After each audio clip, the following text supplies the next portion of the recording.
Bismillah. Qala al-muallif rahimahullahu ta'ala. Al-kufru bermula kekufuran, darajatun itu beberapa tingkatan. Qala al-Imam al-Harari, telah berkata oleh al-Imam al-Harari radhiyallahu anhu,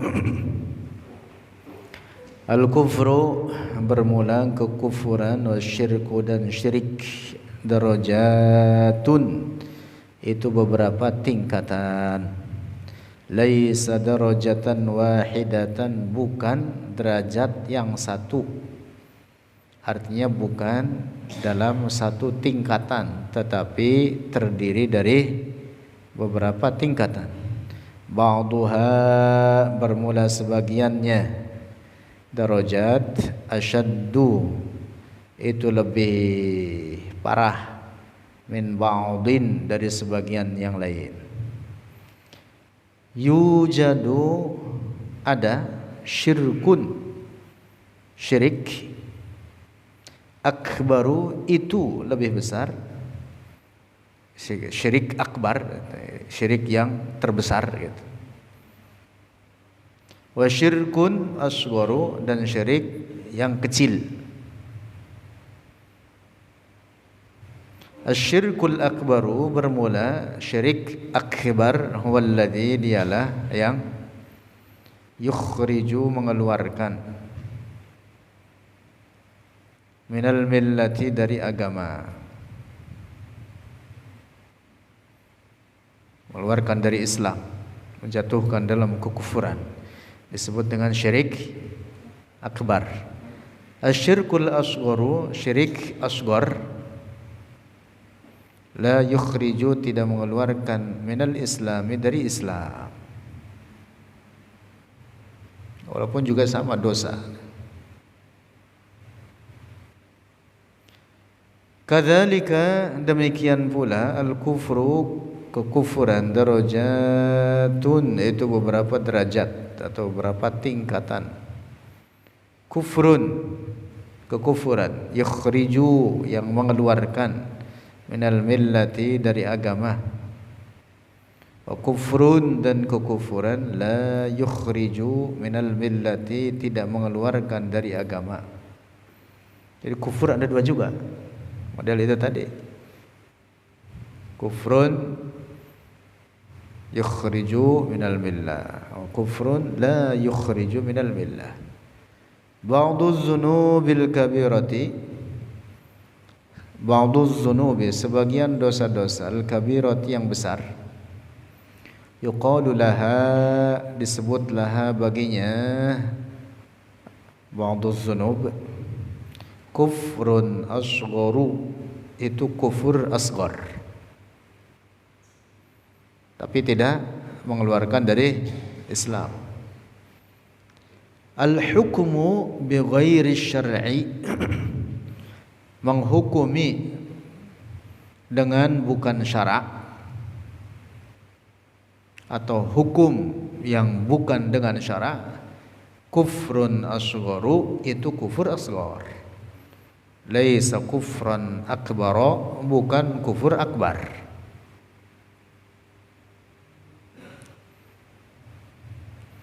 Nah, karena itulah yang dimaksud firman Allah, wa man lam yahkum bima anzalallah faulaika humul kafirun. Siapa yang tidak memakai hukum dengan apa yang diturunkan oleh Allah, faulaika humul kafirun, maka mereka adalah orang-orang kafir. Yang kufur di sini yang dimaksud kufur asghar, bukan kufur dalam makna keluar dari Islam. Demikian dinyatakan oleh sahabat Abdullah bin Abbas, kufrun duna kufrin, kufrun duna kufrin, kufur yang bukan dalam makna kufur mengeluarkan dari Islam, artinya dosa atau dosa besar.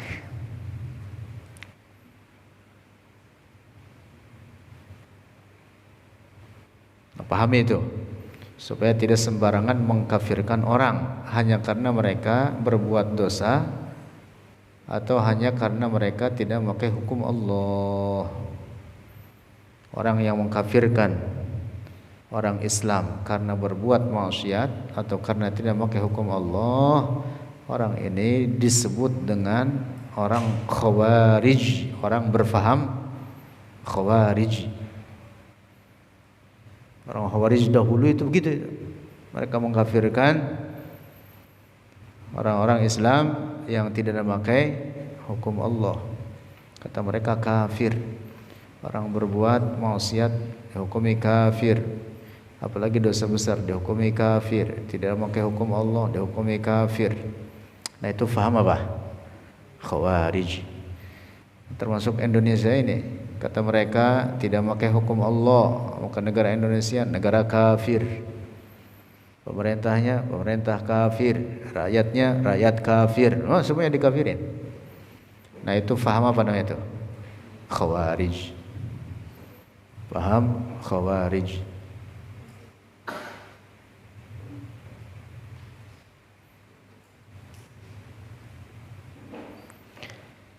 Al-ma'rifatu syai'un wal imanu syai'un. Al-ma'rifatu bermula ma'rifah, syai'un itu suatu perkara, wal imanu dan bermula iman, syai'un itu perkara yang lain. Qala al-Imam al-Harari, telah berkata oleh al-Imam al-Harari radhiyallahu anhu, warada telah datang an Ja'far ibn Abi Thalib, dari Ja'far ibn Abi Thalib. Ini misalnya Rasulullah. Abu Thalib adalah pamannya Rasulullah, ayahnya Ali ibn Abi Thalib. Ja'far ini saudaranya Ali, Ja'far bin Abi Thalib. Abi Thalib ini adalah pamannya Rasulullah, saudaranya ayahnya Rasulullah. Telah datang dari Ja'far ibn Abi Thalib radhiyallahu anhu lamma qadima, ketika datang, min ghaibatihi, dari ketidakhadirannya Ja'far, ar-rasulu, oleh Rasulullah sallallahu alaihi wasallam. Ya, artinya lama tidak berjumpa dengan Rasulullah.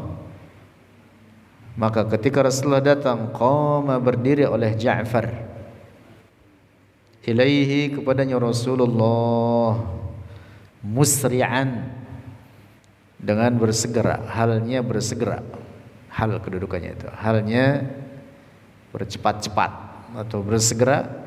Wa qabbalahu, dan mencium oleh Ja'far hu, akan Rasulullah, baina ainaihi, di antara kedua matanya. Dicium ininya di sini nih, di keningnya, antara kedua matanya di sini, di keningnya, dicium. Al-muslimu, seorang muslim, in syi'ta, jika berkehendak oleh engkau, tuqabbiluhu, mencium oleh engkau, hu, akan muslim, baina ainaihi, di antara kedua matanya, au ala khaddaihi, atau atas kedua pipinya, au tuqabbilu, atau mencium oleh engkau, yadahu, akan tangannya, tangannya itu orang muslim. Kullu hadza jaizun, seluruh demikian ini jaizun, itu boleh.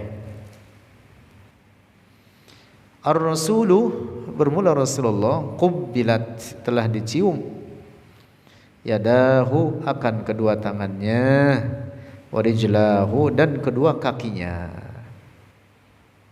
Boleh jadi begitu ya. Walaupun mungkin di wilayah kita Indonesia mencium sesama laki-laki pada keningnya itu rada aneh. Kira-kira Irul suruh cium keningnya Kamal mau nggak itu?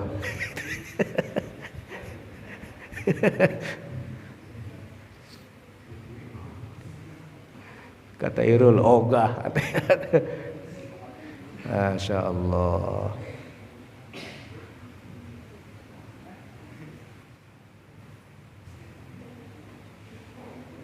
Itu sebenarnya menunjukkan kelembutan hati dan kasih sayang. Iya. Kalau kepada anak begitu, maka kepada sesama muslim seharusnya begitu. Kalau mau, ya kalaupun tidak ya jangan. Tadi paksain. Si Rauf suruh cium siapa? Udin. Pada keningnya, mana banyak jerawatnya lagi, jarang mandi lagi. Kira-kira Rauf mau ogah.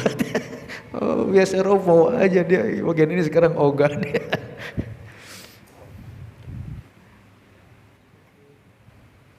Masya Allah.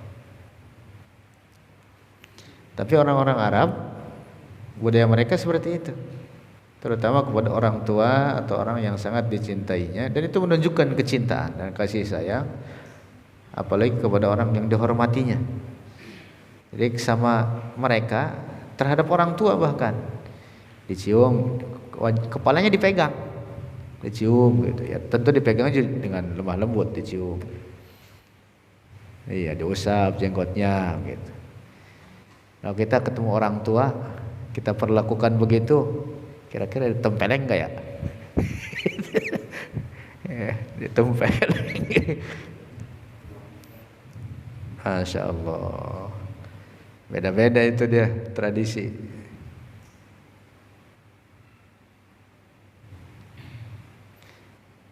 Atau tidak seperti demikian itu, misalkan dengan cara yang lain, mencium tangannya, atau mu'anaqah. Mu'anaqah itu berpelukan, cium pipi kanan dan pipi kiri. Nah, kata orang-orang cipika cipiki ya. Itu Bik, apa Bik? Cipika cipiki apa Bik? Cium pipi kanan, cium pipi kiri. Itu juga bagian daripada apa? Bentuk kasih sayang. Nah, kalau mau bagus gitu itu. Bagus, Masya Allah. Itu menunjukkan apa? Lemah lembut. Asal jangan sama perempuan. Waduh, kata Kamal dikerjain. Wadon lagi, jangan. Wah, boleh wadon mah. Wah, kacau Kamal.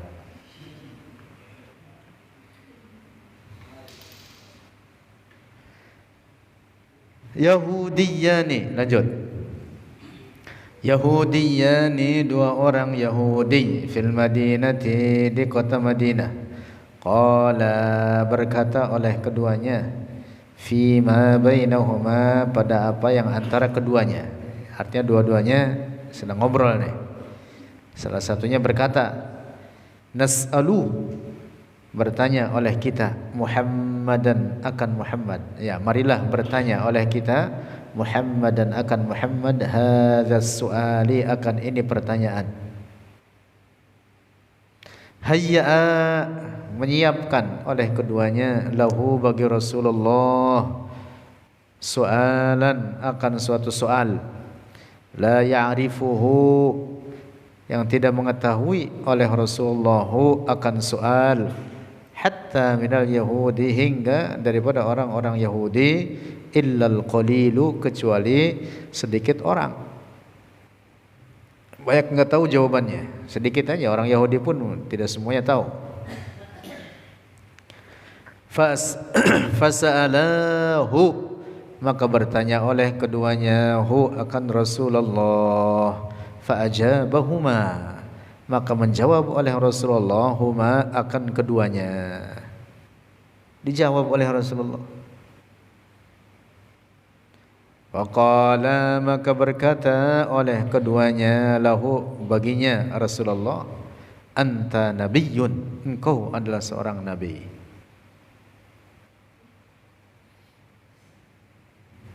Tahu bahwa Rasulullah Nabi akhirnya keduanya. Sebab jawaban itu tidak akan dijawab, tidak akan diungkapkan kecuali oleh seorang Nabi. Qala, berkata oleh Rasulullah, ma yamna'ukuma, apa yang mencegah akan kalian berdua, antattabi'ani, untuk mengikuti oleh kalian berdua akan aku. Qala, berkata oleh keduanya, lianna nara, karena sesungguhnya kami, ini kata orang Yahudi nih, nara, memandang oleh kami, la yatla'u, tidak datang, tidak timbul atau tidak lahir atau tidak datang, nabiyyun, oleh seorang nabi, illa min dzurriyyati Daud, kecuali dari keturunan Daud. Orang Yahudi hanya mau mengakui itu aja, keturunan Daud. Keturunan siapa? Daud. Qabbala yadayhi, qabbala, mencium oleh keduanya, orang Yahudi, yadayhi, akan kedua tangan Rasulullah, warijlaihi, dan kedua kaki Rasulullah, sampai kakinya dicium oleh dua orang Yahudi itu. Li syiddati i'tirafihima, karena sangat mengakui oleh keduanya, bi annahu, dengan bahwa Rasulullah arafal jawaba, telah mengetahui akan jawaban, ala suali, atas pertanyaan.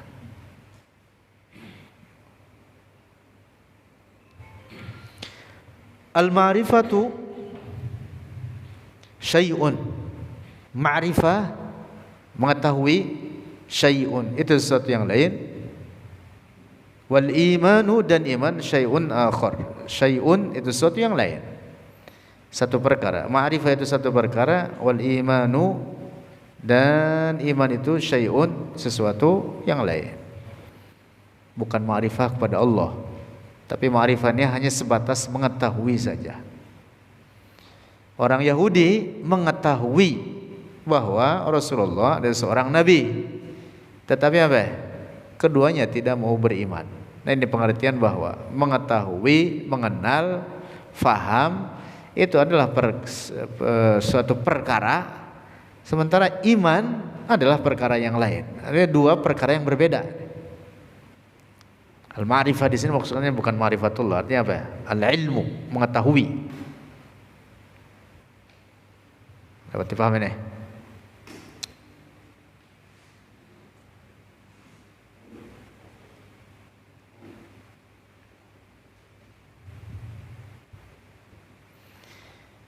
Hadzani, ini dua orang Yahudi, ya'rifani, mengetahui oleh keduanya, anna sayyidana, bahwa sayyidana Muhammadan, nabiyyun, itu seorang nabi.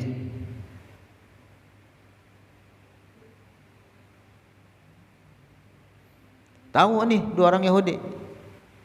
Ma'rifah tidak itu artinya? Ya, ma'rifah dalam pengertian mengetahui. Mengetahui tidak itu? Mengetahui, makanya dia mencium tangan Rasulullah sampai kedua kakinya bahkan. Lakin, akan tetapi, ma'amana, tidak beriman oleh keduanya. Al-ma'rifatu, bermula ma'rifah, mengetahui, wahdaha, hanya dia ma'rifah, la takfi, itu tidak cukup. Bal, tetapi, la budda, mestilah, min iz'anin nafsi, dari keyakinan hati atau keyakinan jiwa, keteguhan, ketetapan atau keyakinan jiwa.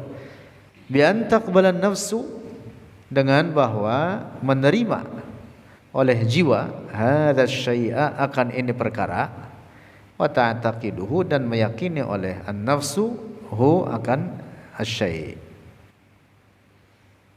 Masya Allah. Sampai sekarang orang Yahudi banyak yang mengetahui bahwa Rasulullah itu nabi, Sampai sekarang, bukan hanya 2 orang ini aja bahkan. Bahkan Al-Qur'an menyebutkan, dalam Al-Qur'an Allah berfirman, ya'rifunahu kama ya'rifuna abna'ahum.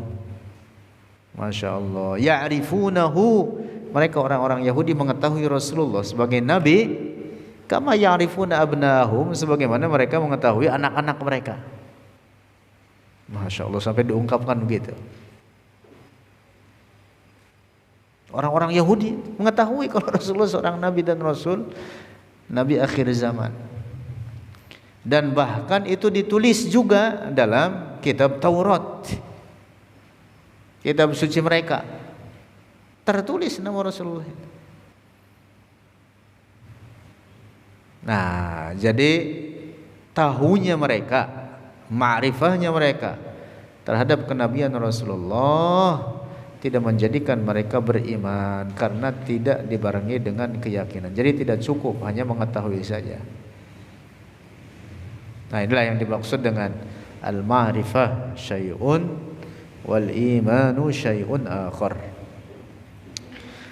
Al-Yahudu, orang-orang Yahudi, kanu adalah mereka orang-orang Yahudi, ya'rifuna, mengetahui oleh mereka, al-Yahud, anna Muhammadan, bahwa Muhammad nabiyyun, itu nabi, kama ya'rifuna abna'ahum, sebagaimana mengetahui oleh mereka al-Yahud abna'ahum, akan anak-anak mereka. Lakin, akan tetapi, ma amana, tidak beriman, minhum, dari mereka al-Yahud, illal qalilu, kecuali sedikit orang. Sedikit saja dari mereka yang beriman. Makanya Yahudi itu dikenal dengan keras kepala, tahu kebenaran tapi tidak mau mengikutinya. Nah, jadi kalau ada orang yang keras kepala, mirip-mirip dengan sifat Yahudi itu. Itu Yahudi itu. Yang ketemu orang keras-keras kepala, itu sifat apa? Sifat Yahudi, tahu kebenaran tapi tidak mau mengikuti. An-Nasara, bermula orang-orang Nasrani, fi dzalikal waqti, dalam itu waktu, itu di zaman Rasulullah hidup, kanu, adalah mereka, An-Nasara aqraba, lebih dekat, lil imani, bagi beriman. Di saat itu orang-orang Nasrani lebih dekat untuk bisa menerima iman. Orang Yahudi walaupun tahu kenabian dan kerasulan Nabi Muhammad, tapi mereka apa? Kufur terhadapnya. Jadi sebenarnya Yahudi dan Nasrani, problem mereka itu dalam masalah kenabian Rasulullah aja. Ya kalau ketuhanan Allah mah sama. Sama, Yahudi, Nasrani dalam Islam pun sama. Orang Nasrani kan menuhankan Allah juga.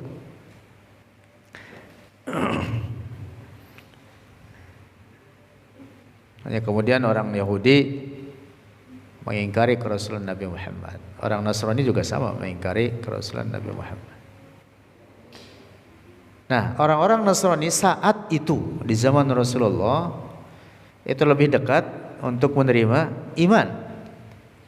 Malikul Habasyati, Raja Habasyah, fi dzalikal waqti, di itu waktu, di zaman Rasulullah, kana ada ia Malikul Habasyah, Nasraniyan, seorang Nasrani.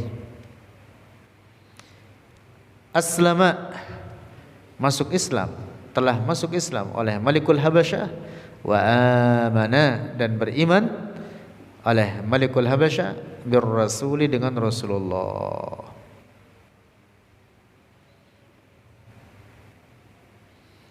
Dalam Al-Quran firman Allah, wala tajidannahum wala tajidanna, apa ayatnya depannya Bang? Dzalika bi annahum kassisina minhum, dzalika bi anna minhum kassisina wa ruhbana wa annahum la yastakbirun. Depannya apa itu?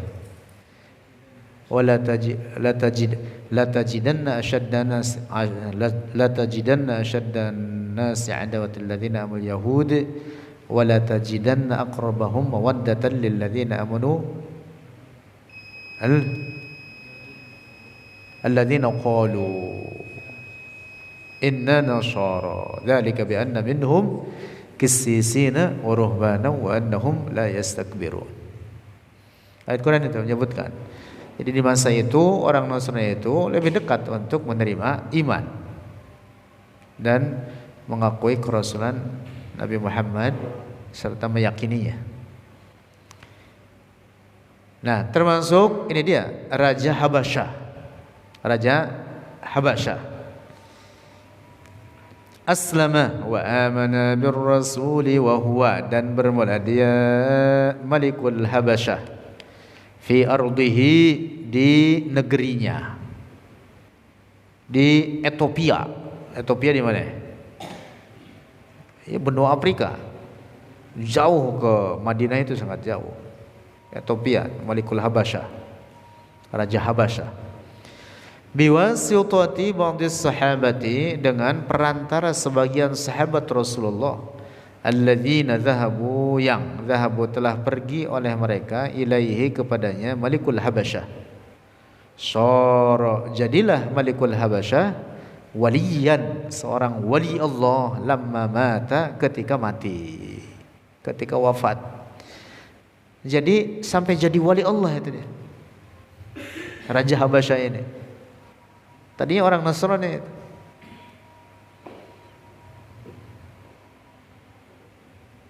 Masuk Islam di zaman Rasulullah, tapi tidak pernah ketemu sama Rasulullah. Jadi masuk Islamnya itu di tangan Ja'far bin Abi Thalib. Masuk Islamnya. Fi zamanir Rasuli, di zaman Rasulullah sallallahu alaihi wasallam, mata, wafat. Itu Malikul Habasyah. Namanya siapa?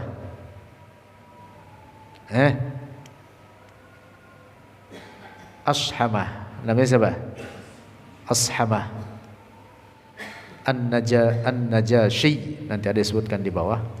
Kana yura, adalah yura, dilihat, ala qabrihi, di atas kuburnya Malikul Habasyah, nurun, cahaya, fil layali, dalam beberapa malam, ilas samai, ke arah langit. Masya Allah, itu cahaya atau kuburnya bercahaya, bersinar. Kemudian apa? Nyorot cahaya tersebut ke arah langit. Li'annahu, karena sungguhnya dia Malikul Habasyah, tamakkana, telah kuat dia Malikul Habasyah fil Islami, dalam Islam, hatta shara waliyan, sehingga jadilah ia seorang wali Allah. Masya Allah, kekuatan hati itu dan tekad yang kuat, orang bisa sampai menjadi derajat wali Allah bisa dengan sangat cepat. Masya Allah, orang jadi wali itu macam-macam. Macam-macam. Ada yang tahunan 10-20 tahun sampai 40 sampai 50 belum jadi-jadi. Sampai 60 gak jadi-jadi. Ada yang udah mau mati barulah dia sampai kepada jadi derajat wali. Setelah itu mati dia. Ada yang begitu. Ada yang setahun, ada yang 2 tahun, yang 5 tahun, yang 10 tahun. Jadi tergantung apa? Seberapa teguh seorang dalam hatinya, dalam keyakinannya dan kekuatannya dalam megang ajaran Allah. Rasulullah sallallahu alaihi wasallam shalla, mensalatkan oleh Rasulullah alaihi, atasnya, Ashamah, yauma mata, di hari wafatnya, salatul ghaibi, akan salat gaib. Dan itu salat gaib pertama kali disyariatkan adalah ketika Rasulullah mensolatkannya. Ja'ahu wahyun, mendatangi akan Rasulullah wahyun, oleh wahyu, bi anna Najasyiyya, dengan bahwa An-Najasyi mata, telah wafat.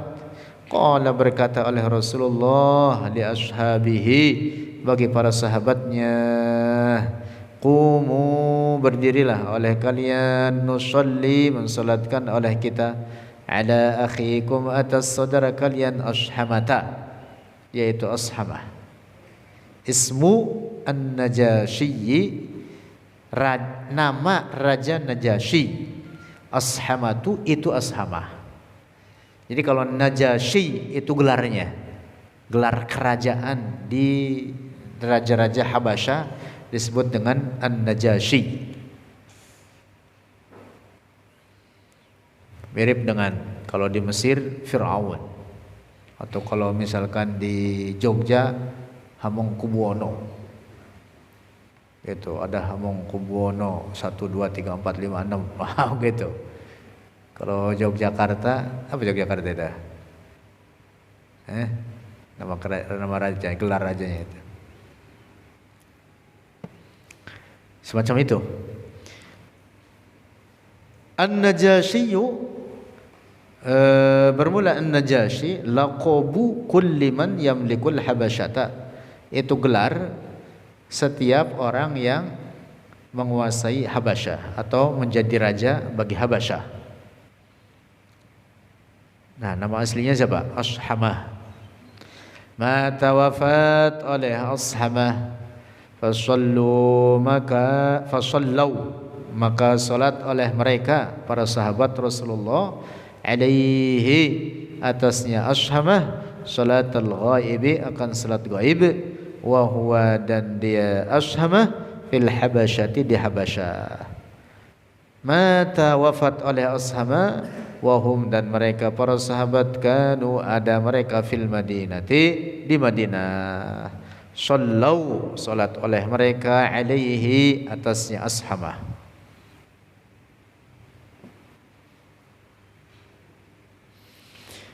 Maqulatu wahdatil kalami.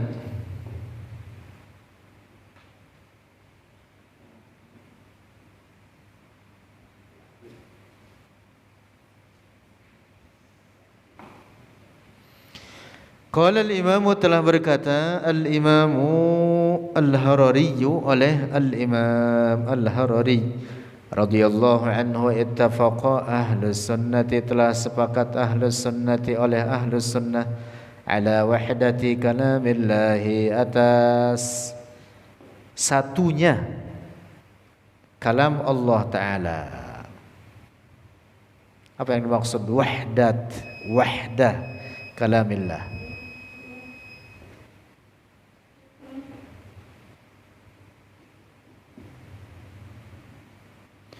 Qalahu, telah berkata, akan dijelaskan di bawah. Qalahu, telah mengatakannya akan wahdah kalamillahi ta'ala al-imamu, oleh Imam Abu Ali As-Sakuniyu Al-Ishbiliyu Al-Mutawaffa sanata, yang wafat tahun 717 Hijriah, minal hijrati, dari tahun Hijriah. Wa kadzalika, dan seperti demikian itu pula, Al-Baihaqi, oleh Al-Baihaqi, dzakara, telah menyebutkan wahdatal kalami, akan wahdah kalam, kesatuan kalam Allah, fi kitabaini, dalam dua kitab, min kutubihi, dari kitab-kitabnya Al-Baihaqi. Wa kadzalika, dan demikian pula, ahlus sunnati, ahlus sunnah, ya'taqiduna, meyakini oleh mereka ahlus sunnah, annallaha ta'ala, sungguhnya Allah Ta'ala, sifatuhu, sifat-sifatnya Allah, la tushbihu, tidak menyerupai, oleh sifatuhu, sifatil khalq, sifati khalqihi, akan sifat para makhluknya.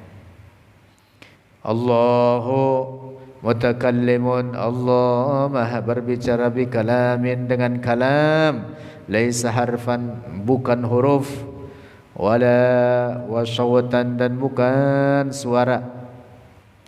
Li'annal kalama, karena sesungguhnya kalam, alladhi yakunu bil harfi, yang ada dengan huruf, wasawti, dan suara, makhlukun, itu makhluk. Makhlukun, itu makhluk. Allahu la yattasifu, tidak bersifat oleh Allah, bihadisin, dengan baharu.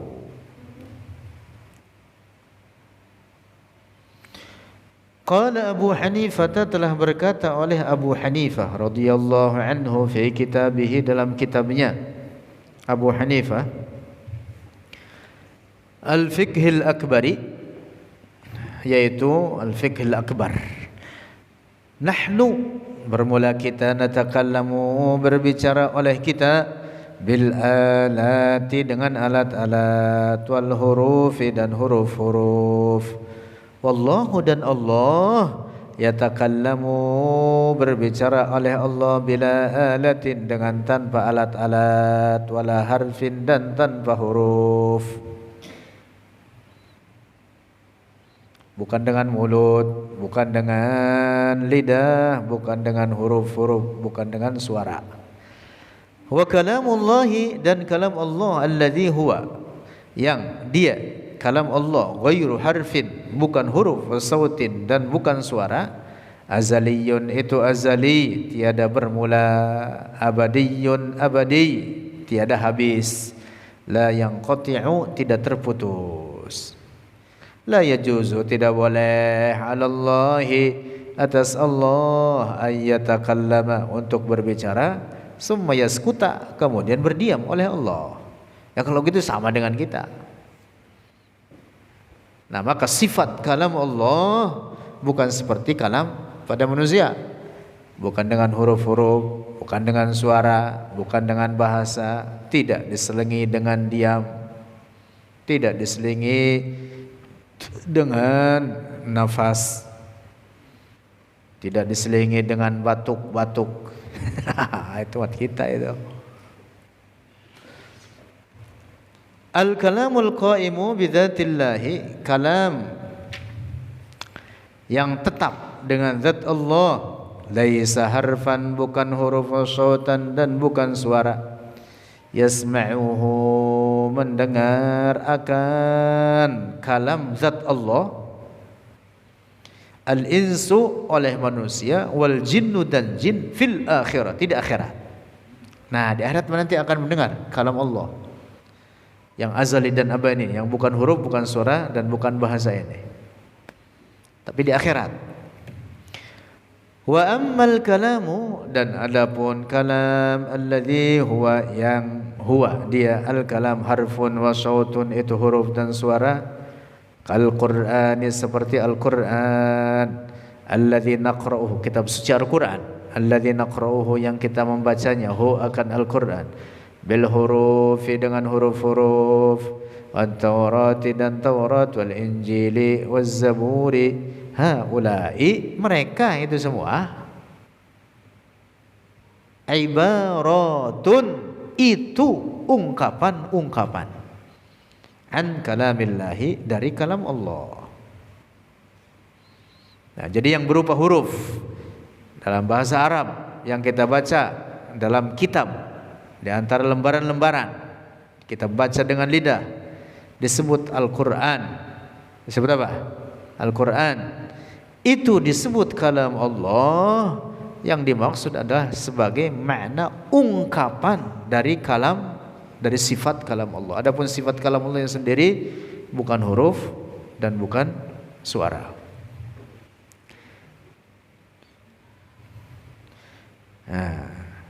Laisat ainal kalamil dzati, bukan ain kalam zat Allah, bukan hakikat kalam zatnya, bukan hakikat kalam zat Allah.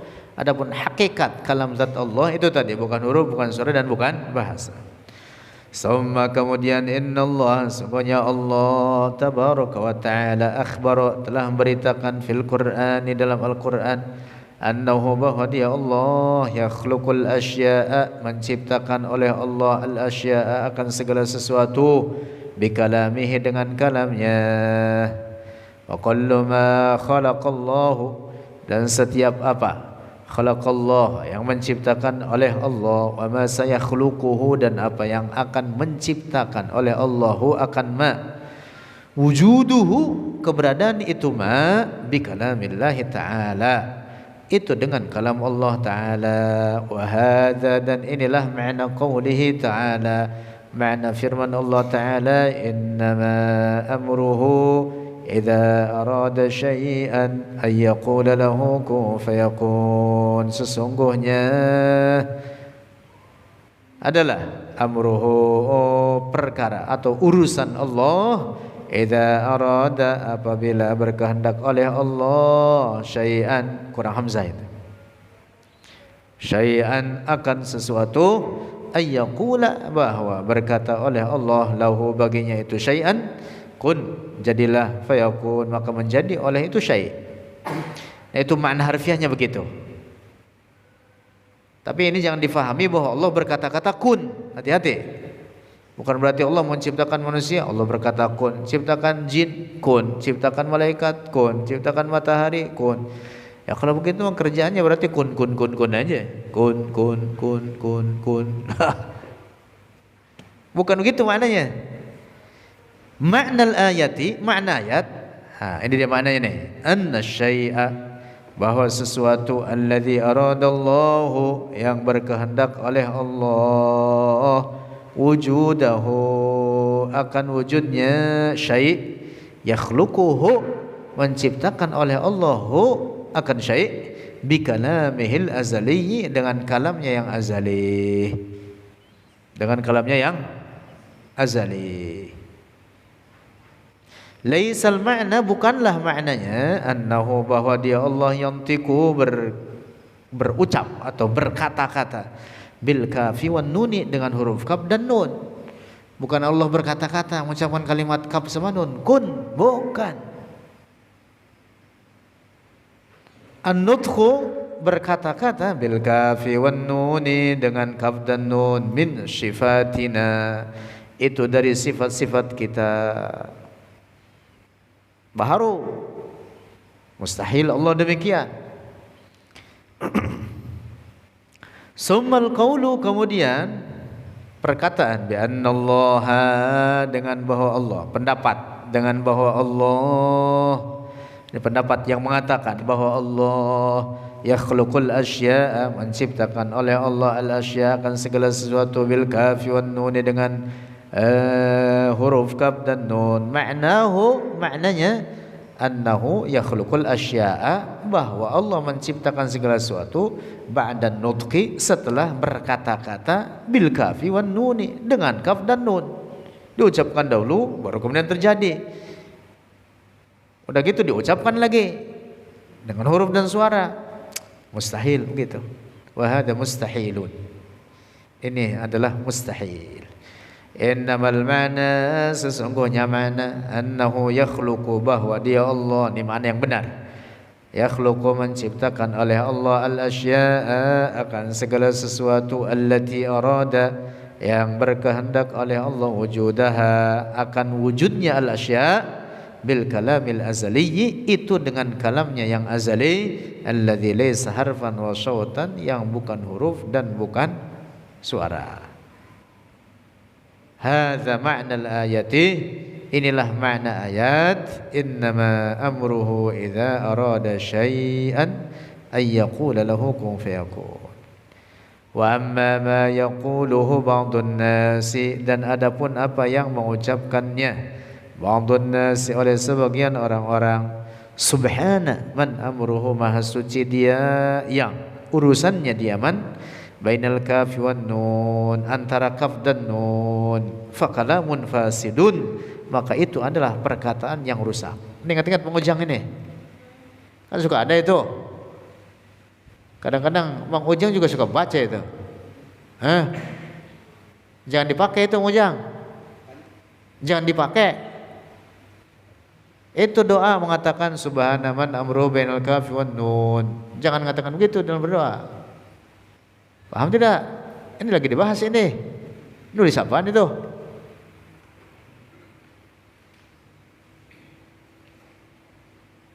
Paham Mang Ujang? Itu kata-kata yang rusak begitu itu. Karena memberikan pemahaman apa? Bahwa Allah berkata-kata dengan kaf dan nun. Padahal bukan itu yang dimaksud. Yang dimaksud bahwa apa yang dikehendaki oleh Allah maka kejadiannya yang dikehendaki oleh Allah pada azal. Pada azal. Maka terjadilah apa yang dikehendakinya tersebut. Tanpa ada yang mencegahnya. Nah, jadi ini ungkapan ini mengatakan begitu, mengatakan ya man amruhu bainal kafi wan nun, itu jangan dipakai itu. La huwa Qur'anun, bukanlah dia itu Al-Qur'an. Wala hadisun, dan bukan pula yaitu hadis. Wala huwa kalamu ahli ilmi, dan bukan pula dia itu perkataan ahli ilmu atau para ulama. Bukan perkataan para ulama, bukan dari Al-Quran, bukan dari hadis, dan bukan perkataan para ulama. Masya Allah, emang kadang-kadang aneh-aneh juga itu. Mang Bus pernah dengar kan doa yang sebegitu? Hah? Dia doanya begitu. Dia mengatakan ya man amruhu bainal kafi wan nun. Maka penting kita berdoa itu mengucapkan atau membaca dengan bacaan-bacaan yang diajarkan oleh Rasulullah. Bagus itu doa dengan al-ma'surat, dengan yang maksur atau yang dengan warid dari Rasulullah. Wallahu a'lam bissawab.